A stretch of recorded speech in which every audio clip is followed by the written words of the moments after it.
For joining us today. Today we're going to show you how to create your Petscreening.com pet profile. If you don't know what this is yet, everybody that is approved to rent a property will receive a link from their property manager on how to create a pet profile. Even if you don't have any pets, this is still important. You will just fill out a no pet profile and we'll show you how to do that now.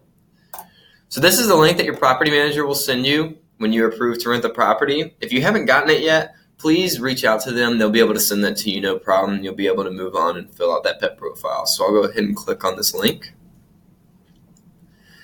So again, if you don't have any pets, that's okay. You can hit start here. It basically just says, I don't have any pets, but if I decide to down the road and the owner lets me, I'll make sure to let you guys know, and I'll make sure to fill out that pet profile later.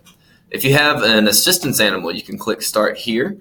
And they have a live team at Petscreening.com that will be verifying that, and so they can look at all of your documents and just make sure it's good to go and get you set up with the next steps. For sake of purposes of this video, I'm going to go through household pets. The vast majority of people will just have a normal pet. So I'll show you how to create this pet profile. You can start here. I have a dog, so I'll go ahead and hit yes. If you click this link by mistake and you don't have an animal, you can just click no, and it'll get you to the right section. So I'll click on yes. I have a dog. So this checkbox right here is for assistance animals only. So if you don't have an assistance animal, just leave this unchecked. My dog is just a normal dog, so I'll just keep going. So this is all the information we'll be collecting about your pet. The first one is the info and photos. I don't have any photos on my computer right now. I can upload those later, but I'll go ahead and put in all of his information. So his name is Dobby. He's a Jack Russell mix, but the closest thing to that is just a Russell Terrier, so we'll just go ahead and put that in. My dog's a male, and he's neutered. If you have a female pet, it'll ask if she's spayed, and that's fine too. I'll say his date of birth was December 1st, 2017. Now, my dog is adopted, and so they weren't 100% sure of his birth date, but when I got him, they said he was about 2 years old, so I just went ahead and guessed. If you don't know for certain, that's okay. Just put your best guess there. I started taking over in December of 2018, so I'll put that there. He's 35 pounds. He's a little chunky. My dog's black and tan. If you have a dog that's 2, 3, 4 colors, whatever, you can put in as many colors as they are. If you just have one color, obviously just put one color. So I live in a condo, so my dog is primarily indoors most of the day. If you're going to be living in a property that has an outdoor space and they're going to stay out there most of the time, you can click that too. It's whatever your preference is. Here's your vet information. Please put this in as soon as you can. It's for emergencies. If we need to contact your vet for whatever reason, we'll need to have that information here. It's very, very rare if we'll actually need to do that, but we do like to have that just in case. If you have any pictures of your pet, please post them here. We'd love to see them.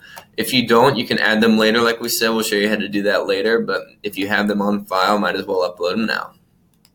So we'll go on to vaccinations. So my dog is vaccinated. He has all his shots that he needs. If yours is not, that's okay. Just hit no. Just please make sure you get those in a timely manner because that helps with liability for you, and it also makes sure that your dog's healthy.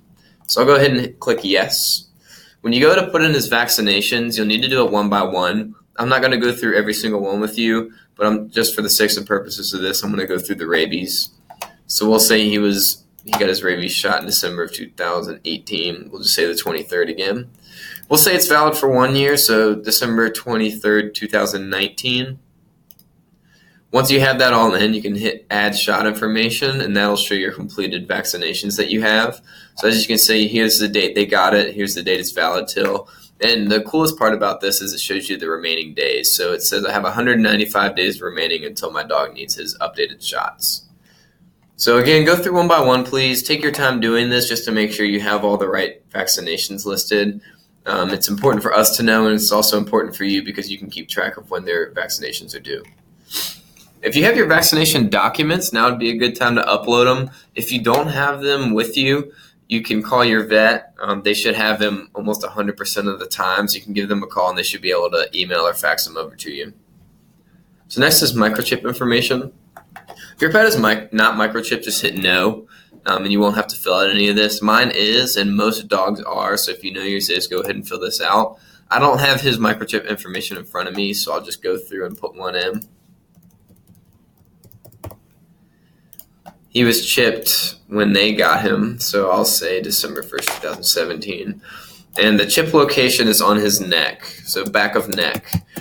If you have a dog, that's where most of them are. Not always, but the majority of the time. If you're unsure, you can call whoever microchipped him, or if you know the microchip company, and they should be able to tell you too, or your vet. So next is affirmations. This is very important, so please take your time going through this. This basically says, I understand that I am responsible for my pet. It also shows the history as well. So my dog goes to the vet regularly for checkups. He's never been quarantined for a bite incident.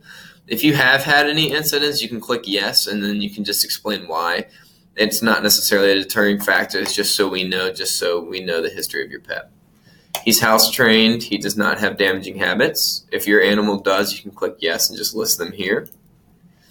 He's kept on a leash when he's outside. He's a jerk, so he has to be kept on a leash. He's never bitten another animal or a person to my knowledge. I understand that any pet damage is my responsibility, so I'll hit yes. This is if you have renter's insurance that covers a pet. I do not. If you do, you can hit yes, and you can put that information here. All these, please read through these when you're creating your profile. But basically all these say are, I understand that my animal is my responsibility. If it causes any damage or injury to another person or animal, I understand that I am liable, and that Dodson Property Management and the owner cannot be held liable.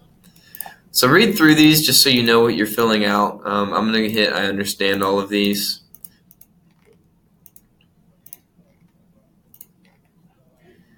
And then if you have a health insurance policy that covers your pet, you can hit yes. I do not, so I'll just go ahead and hit no.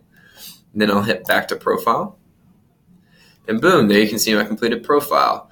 Now we talked about adding information at a later date. If you have pictures, for instance, that you want to do, you can click this green edit button, and you can go through and add the animal photos here.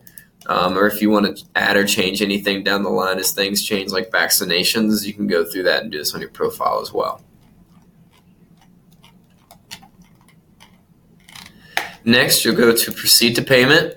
I'll attest that this information is true and accurate, and hit confirm. Then all you have to do is put in your credit or debit card information, pay the $20, and you'll be good to go. Thank you for tuning in today. If you have any questions, please don't hesitate to reach out to your property management team. They'd be more than happy to help.